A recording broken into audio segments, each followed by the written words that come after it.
네, 반갑습니다. 초등 사이다입니다. 오늘은 우리 아이들의 자신감에 대한 이야기 나눠 보겠습니다. 자녀의 자신감이 좀 뭐랄까 낮은 것 같아서 걱정인 학부모님들도 많이 계시죠. 물론 자신감이 없어서 걱정이라고 하시는 분들을 상담 중에 만나기도 합니다. 그런데 그런 분들조차도 실질적으로 정말 우리 아이의 자신감 부족 때문에 아주 심각하게 염려까지는 하지 않는 편이에요. 그보다 그 반대의 경우 때문에 더 염려나 걱정을 많이 하십니다. 반대의 경우라면 뭐냐면 자신감이 있는 아이들의 경우. 아니 자신감이 있는데 왜 염려를 하죠? 이런 거예요. 보통은 은연중에 우리 아이의 자신감 있는 모습이 이렇게 드러나는 걸 경계하십니다. 우리 아이가 뭔가 자신감 넘치는 모습으로 있을 때 왠지 좀 튈 것 같고 또 겸손하지 못해 보이는 것 같고 욕심이 많은 아이로 보일 것 같고 그냥 자신감 있는 모습보다는 드러나지 않게 조용히 묵묵하게 자기 할 일을 잘 해내기를 이제 바라시는 게 더 많죠. 자, 그럼 우리 아이들은 어떨까요? 아이들에게 자신감과 관련된 질문을 교실에서 하면 대부분 비슷한 반응이 나옵니다. 비슷한 반응이 뭐냐면 이런 거죠. 여러분, 내가 축구를 잘한다. 나는 정말 축구에 자신 있다고 생각하는 사람 손 들어보세요. 그러면 몇 명이 손을 들까요? 또는 나는 미술을 잘한다. 나는 미술에 정말 자신 있다고 생각하는 사람 손 들어보세요. 나는 공부를 잘한다. 나는 공부에 정말 자신 있다고 생각하는 사람 손 들어보세요. 자, 이런 종류의 질문에 아이들은 어떤 반응을 보일까요? 손을 잘 안 듭니다. 잘 안 들어요. 대신 어떻게 하냐면 이렇게 눈빛을 딱 돌립니다. 돌려요. 회피하는 게 아니라 그 아이를 바라보는 겁니다. 그 반에서 우리 반에서 축구를 제일 잘하는 아이 또는 그림을 제일 잘 그리는 아이 또는 수학 문제를 제일 잘 푸는 아이 이제 그런 아이들을 향해서 고개를 돌리는 거죠. 야 너잖아. 너야 너. 손 들어. 너라니까. 이게 우리 아이들의 자신감의 현 모습입니다. 그 반에서 제일 잘한다고 다른 아이들에게 인정받는 아이들조차 자신감을 잘 드러내지 않습니다. 다른 친구들의 시선이 너가 제일 잘하잖아 라고 인정하는 눈빛을 보내도 손들기를 주저하는 정도의 자신감. 그 정도를 보인다는 거죠. 그나마 1학년 때는 번쩍번쩍 손을 드는 아이들이 몇 명은 있어요. 서로 자기가 잘한다고 얘기하죠. 그런데 학년이 올라갈수록 이렇게 자신있게라는 표현에 자신있게 손드는 아이들이 없어집니다. 정말 잘하는 아이들이 있음에도 불구하고 자신이 있다고 하면 뭐랄까 자칫 거만해 보일 수도 있고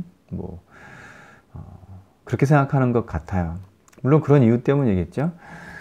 한국 학부모님들은요 이렇게 생각하시는 것 같습니다. 자신감이 없는 것은 문제가 된다. 그런데 자신감 있는 모습으로 보이는 건 더 큰 문제다. 이렇게 생각하시는 것 같아요. 그래서 정말 잘하고 자신감 있는 아이들이 다른 친구들의 시선에 떠밀려서 이제 억지로 이렇게 얘기를 하죠. 작은 목소리로 말합니다. 선생님 조금은 잘해요. 선생님 그냥 뭐 그럭저럭 하는 거예요. 네, 이렇게. 그러니까 진짜 자신감은 속으로만 간직하고 실력은 있지만 잘 드러내지 않는 이제 그 정도를 좋아하는 것 같은데요. 그러한 상황을 참 좋게 이제 평가하는 모습을 보이는데 문제는 그런 환경에 익숙하고 그러한 것을 미덕으로 생각하는 환경 속에서 성장하는 자라는 아이들이 나중에는 정말 생각보다 자신은 그렇게 잘하지 않는다고 생각하는 경향을 보인다는 겁니다. 그래서 어떤 상황이나 기회가 왔을 때 난 부족한 점이 있으니까 아직은 아니야, 때가 아니야 하면서 손을 들지 않아요. 아직 더 배워야 된다고 생각을 합니다. 아직은 때가 아니라고 스스로 판단을 내려요. 이럴 때 문제가 뭐냐면 그래서 도전하는 횟수가 많이 낮아집니다. 생각보다 자신이 없거든요. 자, 우리가 보통 아이들에게 실패해도 되니까 도전해 보라고 하잖아요. 그렇게 이렇게 말을 해도 아이들이 잘 도전하지 않는 이유가 사실은 실패에 대한 두려움보다 정말 아직 자기 실력이 부족하다고 생각해서 그런 경우가 더 많다는 겁니다. 자, 틀려도 괜찮으니까, 잘 못해도 괜찮으니까 한번 해보라고 해도 자신감 없는 모습으로 도전하지 않습니다. 정말 잘하는데도 아직 실수할 수 있는 여지가 있기 때문에 망설이는 모습을 보여요. 물론 이런 모습도 장점은 있습니다. 그 장점 때문에 지금까지 이런 망설이는 모습이 미덕으로 교육되어 왔고요. 뭐 어떤 장점이냐면 자기 개발을 철저히 해 나가는 모습을 보일 수 있었던 거죠. 자신이 아직 부족하기 때문에 계속 더 마치 어떤 수련을 하듯 자기 실력을 쌓아 나가는 데는 도움이 돼요. 그런데 이제 이런 방식이 공동체에 미치는 영향이 이전과는 많이 다릅니다. 한 사람의 뛰어난 역량만으로 상황을 컨트롤하는 시대가 아니에요. 갈수록 협업이 요구되는 흐름을 보이고 있고요. 여기서 협업은 상하 구조로 이루어진 협업이 아닙니다. 수평적 위치에서의 협업이에요. 각자 자신이 가진 것들을 꺼내놓고 그중 서로 필요한 것들을 공유하는 그런 협업입니다. 자, 그렇다면 이제 자신감에 대한 의미가 달라져야 합니다. 어떤 잘하는 것이 있을 때의 자신감이 아니라 내가 지금 할 수 있는 것들을 드러내는 정도의 자신감이 필요한 거죠. 자신감은요, 아주 잘해야, 어떤 것들을 잘해야 생기는 게 아니에요. 내가 할 수 있는 만큼만 드러나면 된다는 그 상태가 기본 자신감으로 자리 잡게 해야 됩니다. 잘해, 자신 있게 이렇게 표현하지 마시고요. 너가 할 수 있는 만큼 해, 자신 있게. 이것이 맞는 표현입니다. 누구든지 자기가 할 수 있는 만큼은 다 가지고 있죠. 네. 초등학교에서는 모둠 작업을 많이 합니다. 모둠 작업이 활발하게 잘 이루어지고 결과적으로 높은 성취도를 보이는 모둠의 특성을 보면요. 일단 자신이 가진 걸 다 꺼내놓는 그룹입니다. 잘하든 못하든 할 수 있는 만큼의 것들을 꺼내놓으면 그 그룹의 아이들은 정말 멋진 결과물을 만들어냅니다. 자, 그렇다면 어떻게? How?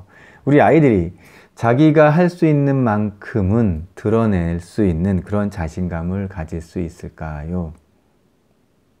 네. 성공과 실패에는 운이 작용한다는 걸 알려줘야 됩니다. 선생님, 이게 무슨 말인가요?